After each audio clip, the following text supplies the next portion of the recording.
La matinale d'Europe 1, 6h30, 9h. Thomas Soto. Le débrief de la matinale, les temps forts de ce que vous avez entendu ce matin sur Europe 1. Céline Berthon du syndicat des commissaires de la police nationale sera reçue tout à l'heure à 18h par François Hollande.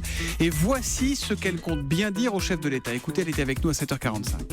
Je ne demande qu'une chose et nous ne demandons qu'une chose, c'est d'être entendu sur le fait que les policiers demandent à avoir les moyens de protéger et d'agir efficacement. Il faut une révolution de système. Et elle engage le gouvernement en place comme elle engage tous ceux qui prétendent pouvoir exercer des responsabilités politiques dans notre pays. Et vous les soutenez toujours fortement, les policiers, sur les réseaux sociaux. Ainsi Aurélien, avec le hashtag un matin, la honte sur nous tous Français de ne pas être capable de protéger nos policiers malgré leur dévouement envers nous tous. Jean-Frédéric Poisson refuse de trancher en cas de second tour Le Pen-Juppé à la présidentielle. Faut-il l'exclure du coup de la primaire de la droite et du centre? Écoutez ce qu'en pense Bruno Retailleau, président Les Républicains du groupe Les Républicains au Sénat et soutien de François Fillon. Il était dans le journal de 7h. Jean-Frédéric Poisson, je suis désolé, personne n'est allé le chercher pour l'obliger à se présenter à la primaire. Donc en participant à la primaire, il en accepte les règles.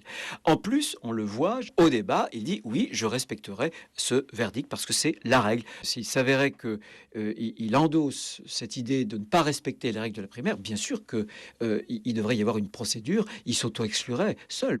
Voilà, IDWLP s'amuse de la situation sur Twitter. Faut-il sortir Jean-Frédéric Poisson de la primaire parce qu'il a péché? Voilà. Le New York Times a eu accès à une conversation enregistrée entre Donald Trump et l'un de ses biographes. Ces confidences révèlent beaucoup de choses sur la personnalité du candidat républicain. Écoutez ce que nous en disait Xavier Yvon. C'était à 6h45 dans le kiosque d'Europe 1. Il est obsédé par sa célébrité personnelle et il raconte ce moment où il est devenu totalement accro à l'exposition médiatique. Et puis il y a cette anecdote qui montre à quel point Donald Trump déteste perdre et passer pour un imbécile. La première fois qu'il a fait du ski avec sa première femme, Ivana, elle lui avait caché son excellent niveau. Quand il a découvert qu'elle était bien meilleure que lui, il a déchaussé en plein milieu de la piste, il est reparti à pied. Ouais. Battu par une femme, ça pourrait peut-être se reproduire bientôt. Voilà, on sera fixé dans moins de 15 jours. Xavier Yvon tous les matins dans le kiosque d'Europe 1 à 6h45. Et puis, êtes-vous heureux au travail? Notre journaliste François Geffrier nous révélait à 7h tout à l'heure les premiers résultats d'une grande enquête menée par la CFDT et c'est assez surprenant. Un salarié sur 3 dort mal à cause de son travail. 3 salariés sur 10 ont même déjà eu envie d'être violents envers leurs supérieurs. La majorité des salariés disent qu'ils ne travaillent pas pour l'argent. Pour autant, 6 sur 10 arrêteraient de travailler s'ils gagnaient au loto.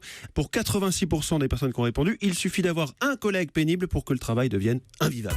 Voilà, et nous c'est pas le cas, Julie, il n'y a pas de collègue pénible chez nous. Aucun collègue pénible. Encore un tweet, c'est celui de Claire sur Twitter, qui réagit à l'humeur de Danny Cohn-Bendit, qui parlait tout à l'heure de ces politiques un peu coupés du monde, qui font pas leurs courses tout seuls. Eh bien Claire nous apprend qu'Angela Merkel fait ses courses aux Galeries Lafayette de Berlin. Je l'ai déjà vu plusieurs fois et elle paye à la caisse. Voilà donc pour ce débrief. Et oui. les Galeries Lafayette de Berlin, ça se visite. C'est un bâtiment de Jean Nouvel qui est extraordinaire, avec un cône renversé à l'intérieur du magasin. C'est sublime.